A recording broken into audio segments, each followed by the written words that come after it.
Assalamualaikum dan selamat sejahtera diucapkan. Kami mewakili Sekolah Menengah Kebangsaan Dang Andum dibarisi dengan 8 orang peserta yang terdiri daripada 6 orang gadis dan 2 orang jejaka. Memperkenalkan, setiap peserta yang dimulakan dengan Nur Fadlin Isyamina binti Hasnan, Ainul Mardiah binti Cahuri, Nur Aina Wahidah binti Muhammad Fazani, Nur Irdina Alia binti Suhaimi, Muhammad Fazri bin Irwan, Muhammad Zairi bin Husin, Fatin Nadiah binti Rafidi, Nur Alia Aisyah binti Amran, Siti Nur Ain binti Rahim dan saya sebagai pengacara Seri Nur Alia Diana binti Seri Buana. Pada hari ini, kami akan membentangkan sebuah novel karya Profesor Dr. Haji Abdul Malik Karim Amrullah atau lebih dikenali sebagai Hamka yang berjudul Tenggelamnya Kapal Von der Witch. Untuk mengetahui serba sedikit mengenai novel ini, saya memanggil Isyamina untuk memberikan sinopsis ringkas.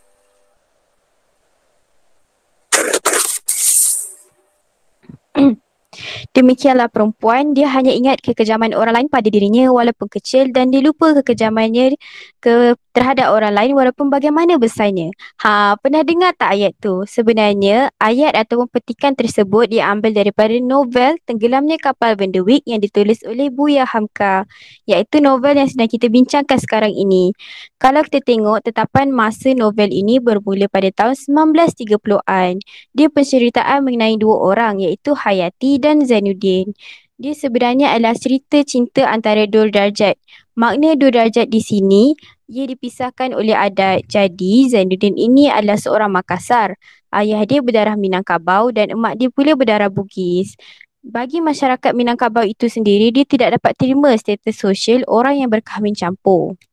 Jadi apabila ayah Zainuddin ini berkahwin dengan orang yang berdarah keturunan lain, masyarakat Minangkabau ini menganggap bahawa ayah Zainuddin ini adalah seorang yang tidak bersuku. Jadi apabila Zainuddin ini suka terhadap Hayati, terjadilah konflik di sini. Kerana Hayati ini dianggap sebagai bunga di kampung tersebut. Hayati ini memang seorang berdarah tulen Minangkabau. Ayah dan emak dia sendiri memang berdarah Minangkabau. Konflik tercetus lebih besar apabila Aziz, abang kepada kawan Hayati ini, dia berminat pula kepada Hayati.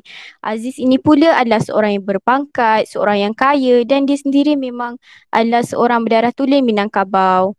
Nak dipendekkan cerita, Hayati ini terpaksa berkahwin dengan Aziz. Walaupun sebenarnya Hayati ini tidak mencintai Aziz. Jadinya ada dalam satu babak dalam novel ini di mana Hayati menulis surat kepada Zainuddin mengatakan bahawa Zainuddin, lupakanlah cinta antara kita kerana kita ini adalah dua-dua orang miskin. Tanpa harta, hidup kita tidak boleh bahagia. Walaupun Hayati berkata begitu, tapi dalam sudut hati Hayati ini dia sebenarnya masih mencintai Zainuddin. Tapi Hayati ini dari sudut pandangan dia lain, dari satu sisi dia yang lain, dia sebenarnya masih berfikir bahawa sebenarnya harta dan pangkat ini boleh buatkan dia bahagia juga. Zainuddin selepas sahaja dia dapat tahu bahawa Hayati menolak lamarannya, Zainuddin pun berpindah ke Tanah Jawa dan menjadi seorang penulis. Setelah dia menjadi seorang penulis, dia menjadi seorang penulis yang sangat berjaya. Dia ada rumah besar, ada kereta. Dan berlaku sebaliknya di mana Aziz ini jatuh miskin dan kehidupan Hayati menjadi porak-poranda. Jadi disitulah mulanya kisah perit dan berhujungnya pada tenggelamnya kapal Van der Wijk. Jadi dalam cerita ini Buya Hamka nak tekankan bahawa cinta ini tak akan bahagia kalau berpaksikan wang dan pangkat semata-mata. Di mana kita boleh tengok perkahwinan Hayati dan Aziz ini dilimpahi dengan wang dan sebagainya. Tetapi sebaliknya Hayati ini mengalami suatu penderitaan di mana Hayati ini dia sebenarnya tidak mencintai Aziz. Dia hanya mencintai apa yang ada pada Aziz iaitu harta dia. Hamka dia nak tekankan bahawa cinta ini adalah satu benda yang tulus, satu anugerah yang indah di mana kita perlu jaga dan semainya dengan baik dan tidak boleh berpaksikan atas nafsu semata-mata. Yang kedua, Buya Hamka nak mengkritik setengah masyarakat di Indonesia pada waktu itu yang terlalu obses dengan adat. Di mana kita boleh lihat di dalam cerita ini, Zainuddin dia nak berkahwin dengan Hayati tapi tidak boleh kerana dia orang yang tidak bersuku. Yang kedua, Buya Hamka juga dia nak mengkritik masyarakat Indonesia yang terlalu mengikut ke arah budaya Barat, kerana pada waktu ketika itu Indonesia dia dijajah oleh Belanda dan budaya Barat sudah masuk ke dalam Indonesia. Kalau kita tengok dalam cerita ini sendiri, Aziz dia telah terpengaruh dengan budaya Barat di mana dia ni seorang yang kaki arak, selalu pergi berparti, pergi kelab, dan dia ni dikelilingi oleh ramai perempuan. Jadi itulah antara perkara-perkara yang ingin ditekankan oleh Buya Hamka pada masyarakat ketika itu dalam novel dia. Sekian sahaja daripada saya. Terima kasih. Sungguh petah berbicara rakan saya ini. Terus saya faham akan apa yang disampaikannya. Lantas, saya menjemput si manis Ainul untuk menyatakan tema dan persoalan bagi novel ini. Baiklah, bagi tema ataupun isu utama yang ingin diketengahkan dalam novel Tenggelamnya Kapal Van der Wijk karya Buya Hamka ini ialah tema kasih sayang seorang lelaki terhadap wanita yang dicintainya. Zainuddin sanggup untuk membeli sebuah rumah dan melengkapi rumah tersebut dengan perkakasan yang lengkap supaya boleh menjadi tempat berteduh bagi dirinya dan Hayati setelah mereka diijab kabulkan.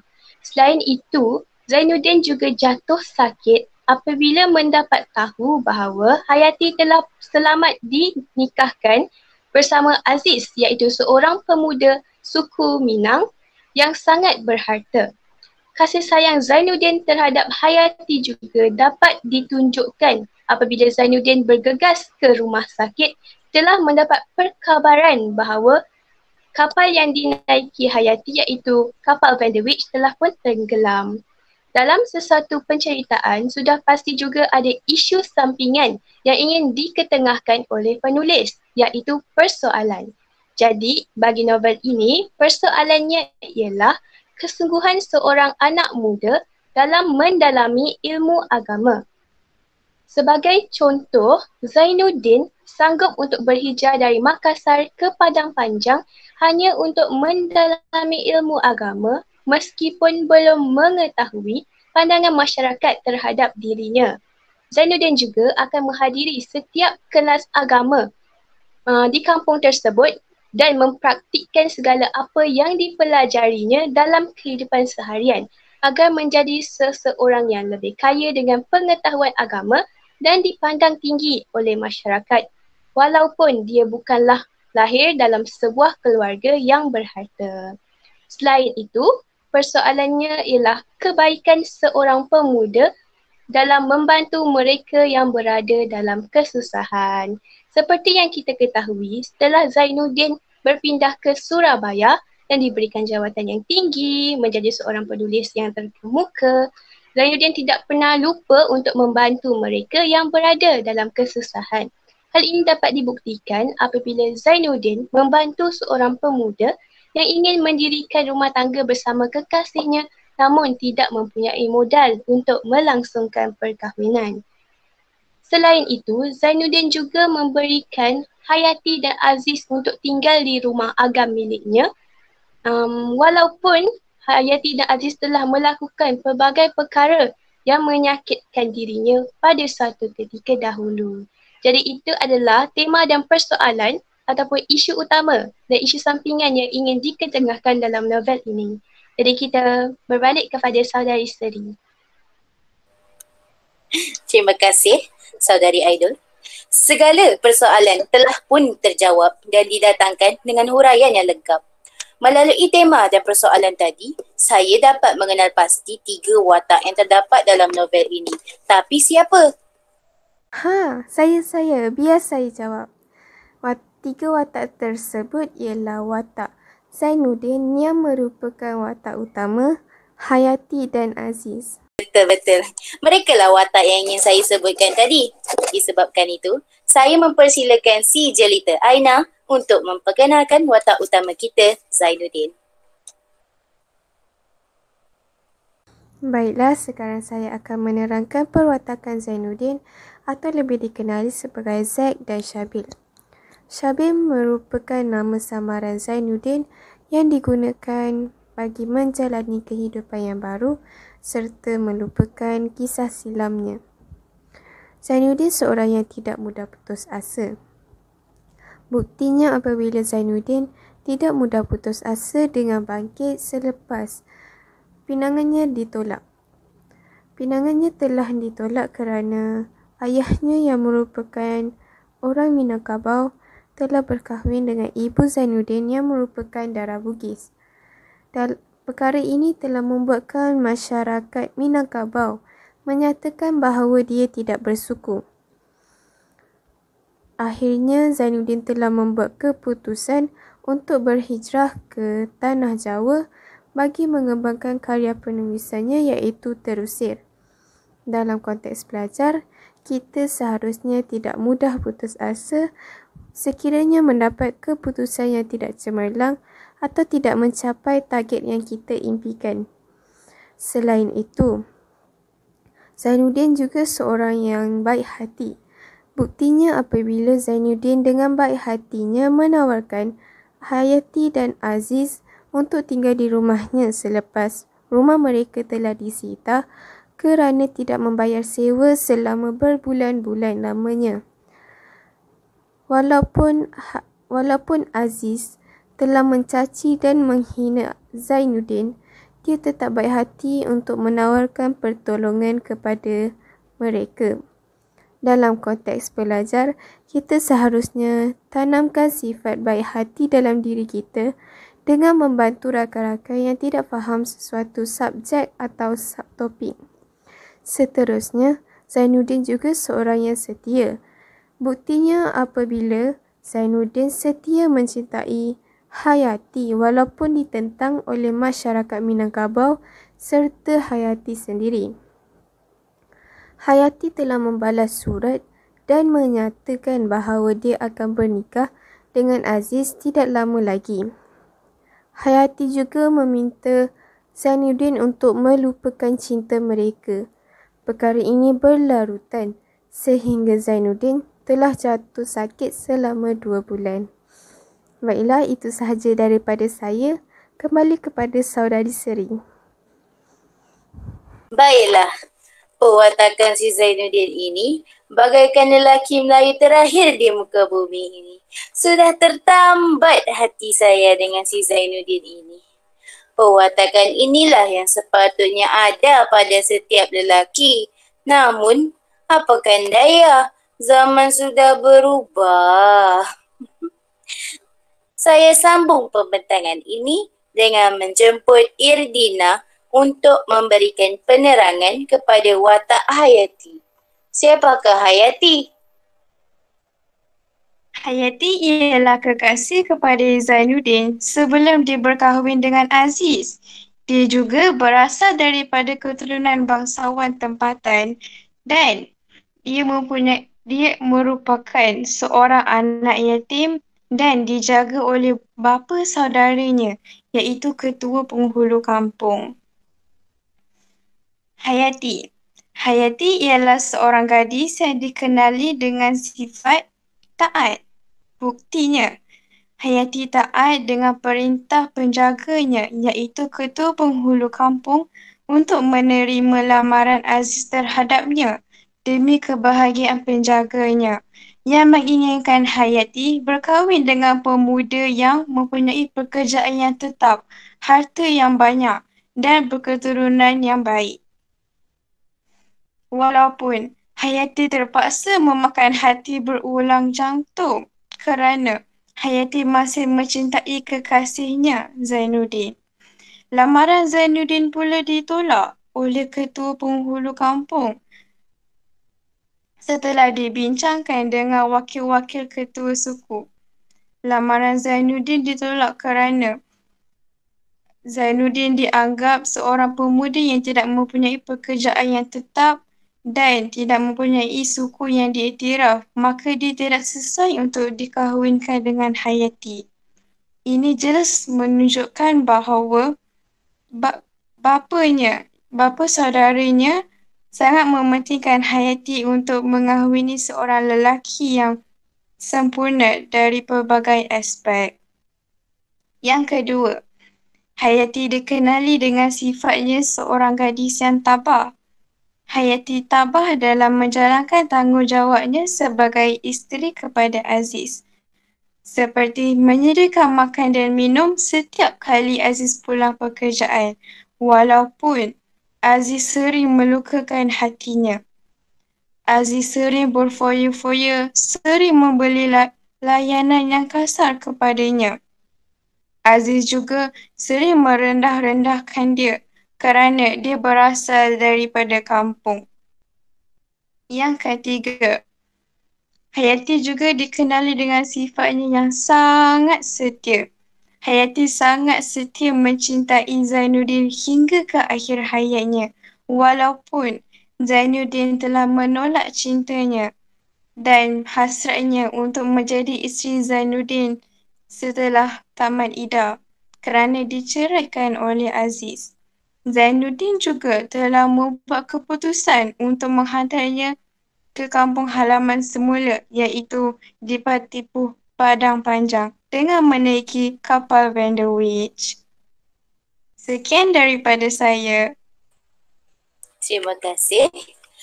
Mendengarkan penerangan perwatakan Hayati tadi membuatkan diri saya sebagai seorang perempuan rasa bersimpati dengan dirinya. Penderitaan yang ditanggungnya itu tidak dapat saya bayangkan. Betapa istimewanya Hayati kerana dapat menahan derita dan luka yang parah di hatinya. Baiklah, mari sambung. Dari tadi, saya ada terdengar nama Aziz disebutkan. Dialah rupanya suami yang melayan Hayati dengan teruk. Dengan itu, saya serahkan kepada pembentang seterusnya untuk membicarakan watak Aziz. Saya pula akan menerangkan perwatakan Aziz. Pertama sekali, Aziz merupakan seorang yang suka berfoya-foya. Contoh peristiwa, Aziz suka berfoya-foya dengan berkunjung ke kelab untuk menghabiskan duit melalui perjudian dan minuman beralkohol. Selain itu, Aziz juga sering keluar bersama wanita lain untuk berseronok walaupun dia sudah mempunyai seorang isteri iaitu Hayati.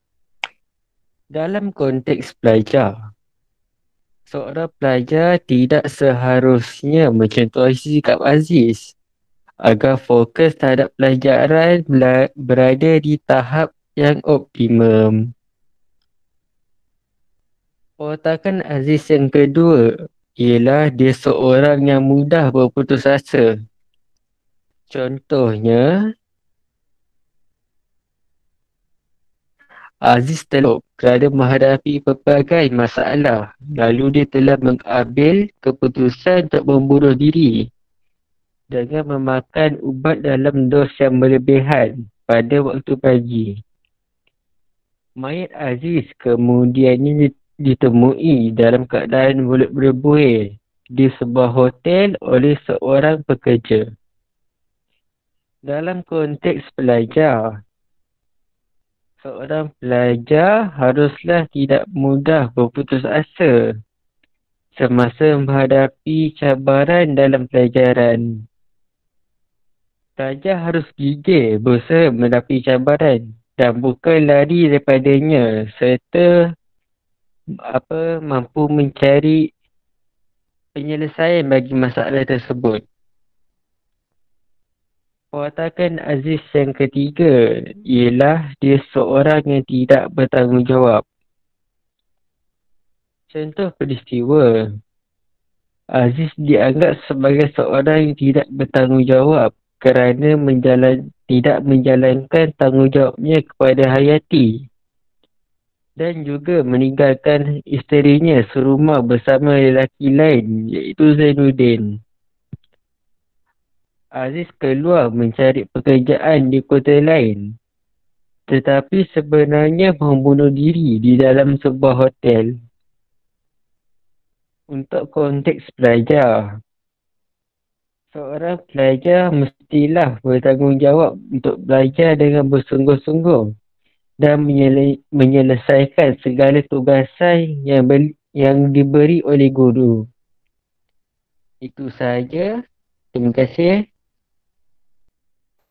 Terima kasih. Ketiga-tiga watak sudah diperkenalkan. Saya sudah mengetahui perwatakan mereka. Namun, saya tertanya-tanya, apakah yang menyebabkan novel tenggelamnya kapal Bonderwich ini sangat terkenal? Bertanya, tapi tiada jawapan. Susah juga.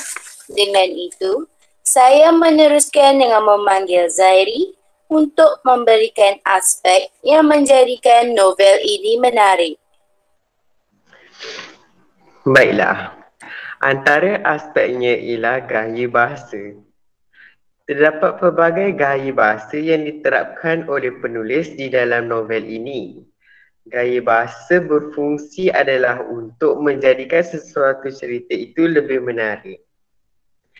Gaya bahasa pertama yang digunakan oleh penulis di dalam cerita ini ialah gaya bahasa repetisi.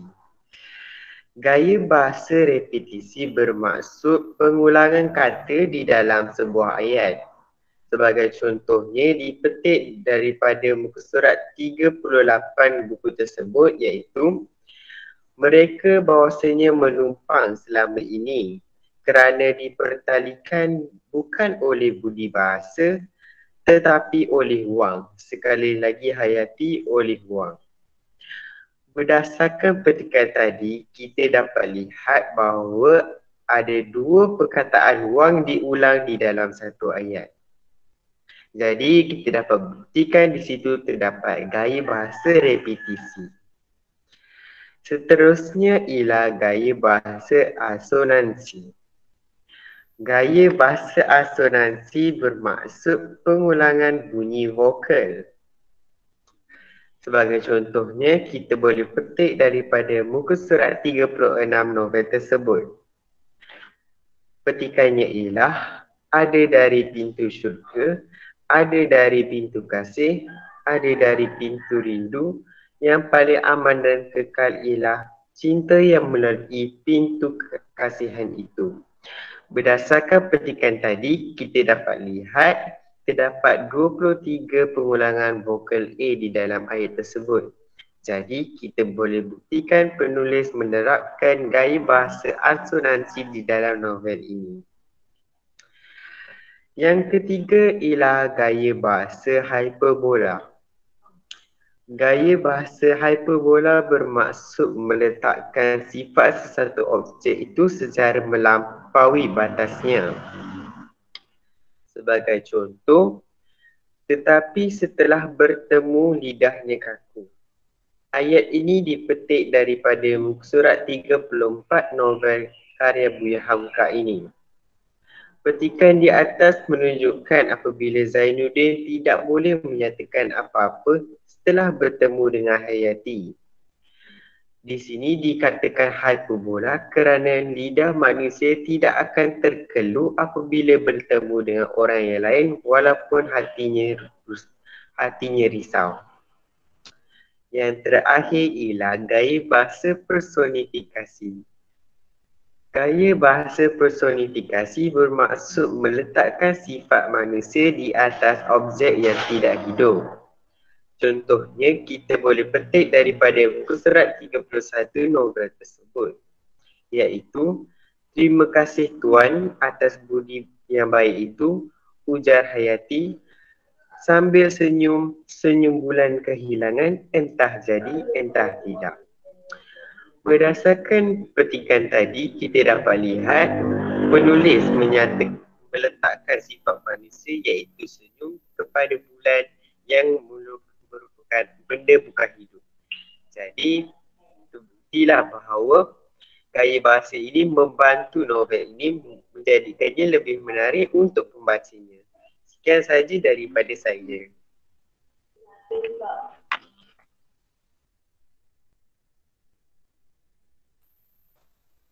Betul juga apa yang diperkatakan oleh Zairi tadi. Gaya bahasa yang dinyatakan sungguh menarik. Ia membuatkan perjalanan cerita menjadi lebih dramatis. Aspek lain yang boleh ditambah adalah latar, iaitu latar masa, latar masyarakat dan latar tempat. Saya memberikan aspek ini kepada dua gadis ceria dan bersemangat kita, iaitu Alia dan Fatin, bagi menerangkan latar bagi novel ini. Baiklah, saya akan menerangkan beberapa latar masa yang terdapat dalam novel ini. Latar masa yang pertama ialah tahun 1930. Zainuddin mulai merasa bahawa dia perlu ke tanah tempat lahir ayahnya, iaitu Padang, bagi memenuhi hasrat ayah dan ibunya yang ingin dia melihat tanah asalnya itu. Tetapi keinginannya itu dihalang oleh makciknya kerana makciknya takut jika keluarga Zainuddin di Padang tidak sanggup menerima Zainuddin dengan baik. Tetapi Zainuddin menepis perasaan was-was makciknya itu kerana dia tahu dia itu anak pendekar sultan yang sah. Jadi dia anggap orang di sana akan terima dia dengan baik. Latar masa yang seterusnya ialah waktu malam. Zainuddin tiba di Padang pada waktu malam dan terus ke rumah Makcik Jamilah untuk menetap di situ. Hasratnya ingin menyambung tali silaturahim dengan saudara di kampung Bakipo sepertinya tidak disukai oleh Makcik Jamilah. Dan dia disuruh berbincang dengan penghulu adat di kampung itu sebelum boleh menetap di rumah Makcik Jamilah. Tetapi selepas menghulurkan sedikit wang, Makcik Jamilah terus memberi keizinan untuk tinggal di situ. Zainuddin begitu tekad untuk tinggal di kampung itu kerana dia ingin melihat keindahan tempat lahir ayahnya dan juga ingin belajar agama. Pada waktu malam juga, Zainuddin pergi belajar agama di sekolah agama bersama yang lain. Hujan deras yang turun menyebabkan Zainuddin terpaksa berteduh di sebuah kedai dan di situlah dia berjumpa dengan Hayati. Mendengar keluhan rakan Hayati membuatkan Zainuddin mendekati Hayati untuk meminjamkan payungnya. Walaupun pada mulanya Hayati seperti tidak mahu menerima payung itu, Zainuddin tetap menyuruh Hayati untuk menerima pemberiannya itu. Zainuddin meyakinkan Hayati bahawa dia tidak keberatan jika terpaksa tidur di kedai itu asalkan Hayati dapat pulang ke rumah. Melihat Hayati pulang ke rumah menggunakan payungnya membuatkan Zainuddin tersenyum lebar. Latar masa yang terakhir ialah 2 bulan. Zainuddin terlantar sakit selama 2 bulan selepas Hayati menolak lamarannya dan bakal berkahwin dengan orang yang lebih kaya dan berpangkat tinggi. Mengetahui bahawa perkahwinan itu ialah keinginan Hayati sendiri membuatkan hati Zainuddin semakin remuk. Zainuddin merasa segala janji dan cinta mereka telah dikhianati oleh Hayati. Kerana sakitnya terlalu teruk, doktor menyuruh Hayati sendiri yang menemukan Zainuddin dan datanglah si Hayati bersama suaminya ke rumah Zainuddin. Melihat Hayati di depan matanya membuatkan Zainuddin berasa sangat gembira. Dia bahkan menyatakan hasrat hatinya untuk berkahwin dengan Hayati dan mengatakan bahawa dia telah mempersiapkan semua hal untuk Hayati seperti rumah dan segala kelengkapan di dalam rumah itu. Tetapi selepas melihat tangan berinai Hayati membuatkan air mata Zainuddin yang bergenang akhirnya jatuh mengalir di pipinya. Kemudian, Zainuddin terus menghalau Hayati keluar kerana hatinya terlalu kecewa apabila memikirkan Hayati tidak akan menjadi isterinya kerana telah menjadi milik orang lain. Muluk menasihati Zainuddin supaya berhenti kecewa dan sakit hanya kerana seorang wanita telah mengkhianati cintanya. Muluk menyuruh Zainuddin supaya mulai mengarang buku kerana ketika saat beginilah merupakan waktu paling sesuai untuk mengarang buku. Saya serahkan kepada saudari Ali Aisyah.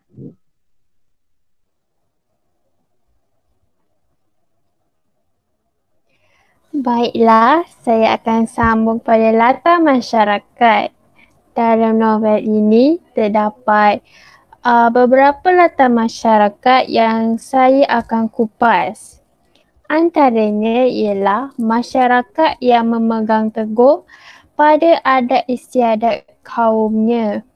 Tamsilnya, Tok Penghulu telah menghalau Zainuddin daripada kampung Batipu. Hal ini kerana hubungan antara Zainuddin dan Hayati telah mencetuskan buah mulut orang kampung.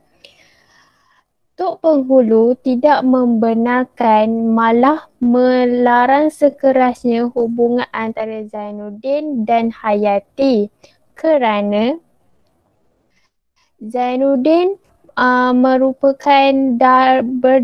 Zainuddin berdarah campuran Bugis dan Minangkabau. Ini menyebabkan orang kampung di kampung Batipu menganggap Zainuddin tidak bersuku. Tok Penghulu menegaskan jika hubungan ini diteruskan, ia akan mencemarkan nama baik kampung. Seterusnya ialah latar masyarakat yang baik hati. Buktinya, Zainuddin meminjamkan payung kepada Hayati dan Banun setelah sewaktu hujan lebat menimpa mereka setelah mereka pulang daripada kelas agama. Pada mulanya, Hayati telah menolak perlawanan daripada jejaka tersebut, tetapi setelah diyakinkan oleh Hayati, setelah diyakinkan oleh Zainuddin, Hayati menerima perlawanan tersebut dengan hati terbuka. Peristiwa ini penting sebagai permulaan kepada pencintaan mereka berdua. Akhir sekali, latar masyarakat yang saya ingin kupas ialah masyarakat yang menghargai jasa pertolongan orang. Contohnya, Hayati telah mengirimkan surat kepada Zainuddin sebagai tanda terima kasih atas pertolongan tempoh hari. Hayati berasa amat terharu atas sifat lelaki budiman itu kerana dia sanggup berbasah kuyup demi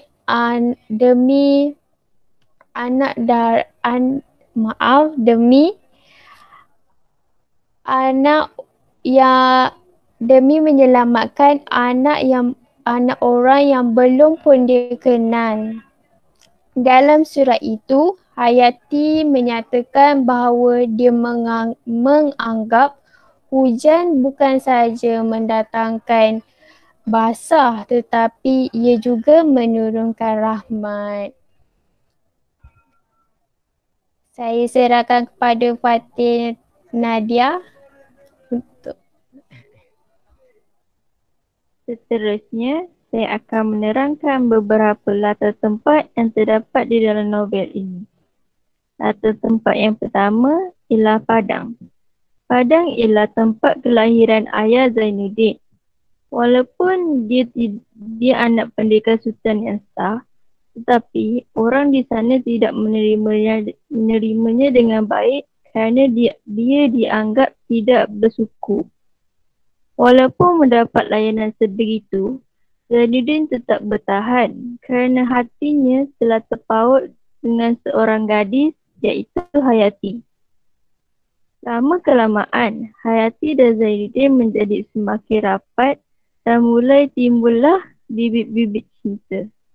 Tetapi, perkara itu tidak disukai oleh Datuk Hayati kerana Zainuddin bukanlah dari suku mereka.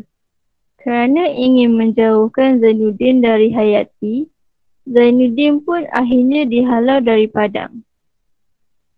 Latar tempat yang seterusnya ialah Padang Panjang. Selepas dihalau dari kampung Batipu, Zainuddin pun pergi ke Padang Panjang. Di situ, Zainuddin tinggal di kampung Cilaing. Di kota itu, Zainuddin telah belajar agama, mempelajari bahasa Inggeris dan mendalami bahasa Belanda. Hayati juga berangkat ke Padang Panjang untuk bertemu sahabatnya Khadijah. Ketika itu, kebetulan pacuan kuda dan pasar malam sedang berlangsung. Atas alasan itu, Hayati dapat bertemu dengan Zainuddin. Zainuddin telah mengenakan sarung bugis ataupun kain pelekat ke pesta itu. Tetapi, betapa terkejutnya Zainuddin melihat Hayati mengenakan pakaian seksi. Telah hilang pakaian asli Hayati yang sopan dan tertutup yang selama ini digemari oleh Zainuddin. Setelah itu, Zainuddin pun mengutuskan surat-surat untuk menasihati Hayati.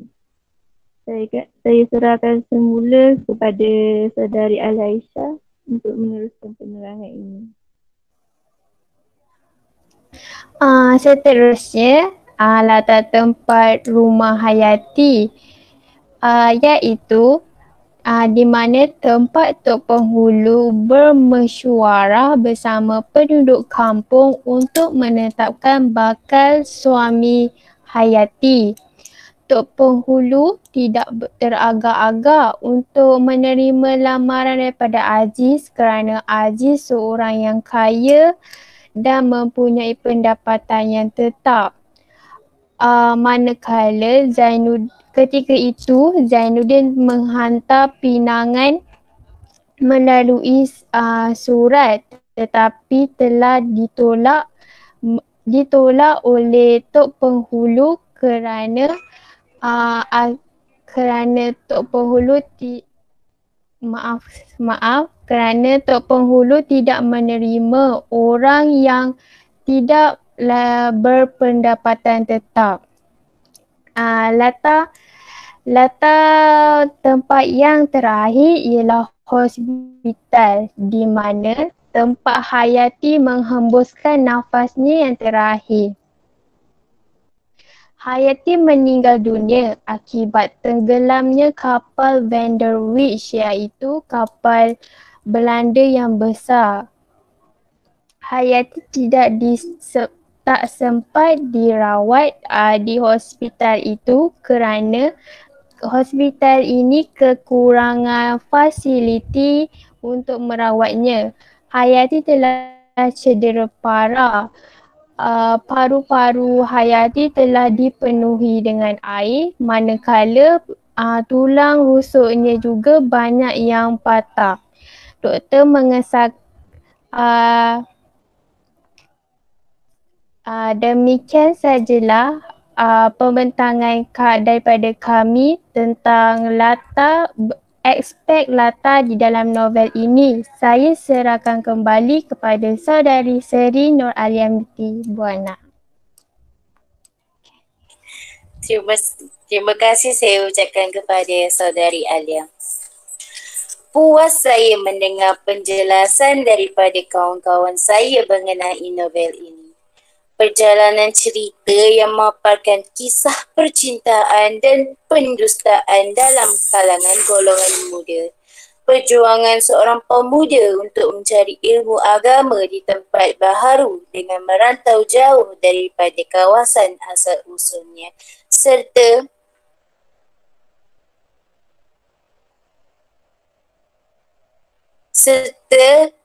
pengorbanan seorang pemuda untuk meneruskan hidup setelah jatuh menimpa bumi. Daripada penceritaan tersebut, tidak puaslah jika novel ini tidak memberikan nilai dan pengajaran. Saya menyerahkan kepada Isyamina sekali lagi untuk menerangkan nilai dan si comel kecilan Ain untuk menghujahkan pengajaran yang terdapat dalam novel ini.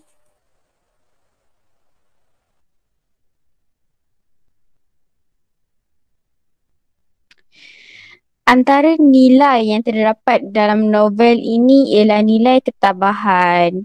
Antara contoh peristiwa ialah Zainuddin tetap tabah walaupun Hayati iaitu cinta permata dia telah menolak lamarannya dan berkahwin dengan Aziz iaitu seorang yang lebih berpangkat dan kaya.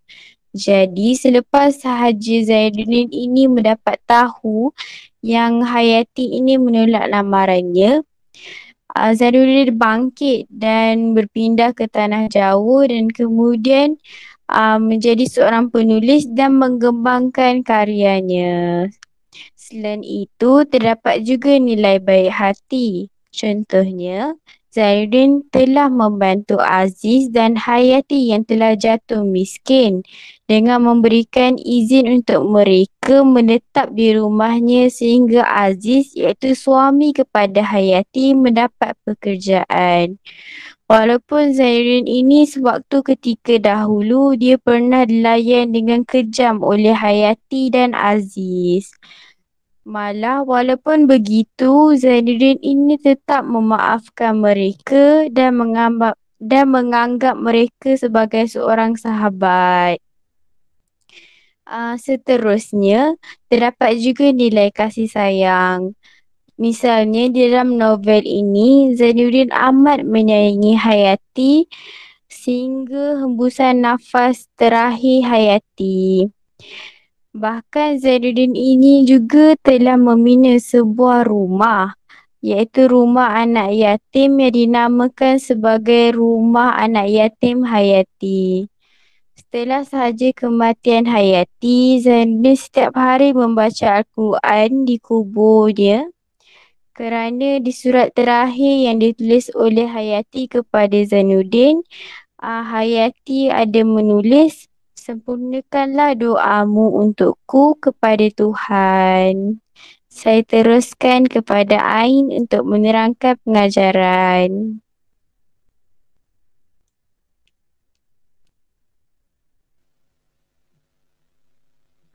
Baiklah, seterusnya saya akan mengulas aspek pengajaran. Pengajaran yang pertama, kita mestilah menghormati setiap individu tanpa mengira agama, adat, bangsa maupun negara agar tiada individu yang akan dipinggirkan. Sebagai contoh peristiwanya, Zainuddin telah didiskriminasi ketika dia berhijrah daripada Makassar ke tempat kelahiran arwah bapanya di Baputi. Ketika di sana, dia didiskriminasi oleh penduduk kerana Zainuddin merupakan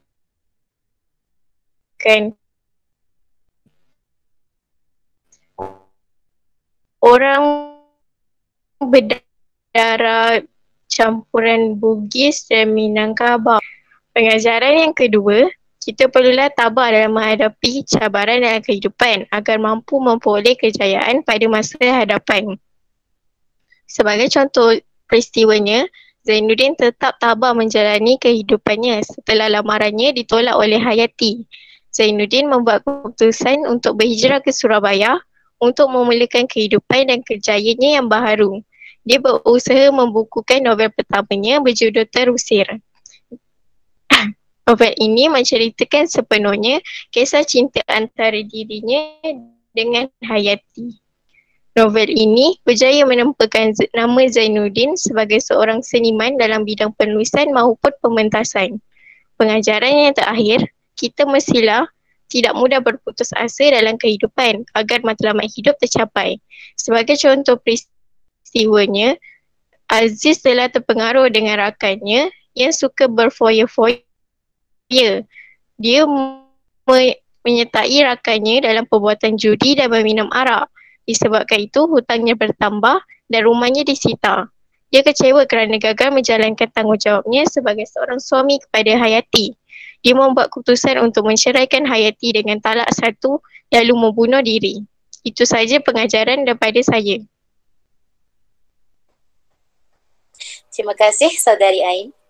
Daripada pengajaran yang telah dihuraikan, jelaslah bahawa Buya Hamka ingin mendidik golongan muda supaya menjadi lebih baik dan tidak mudah berputus asa setelah mengalami kegagalan.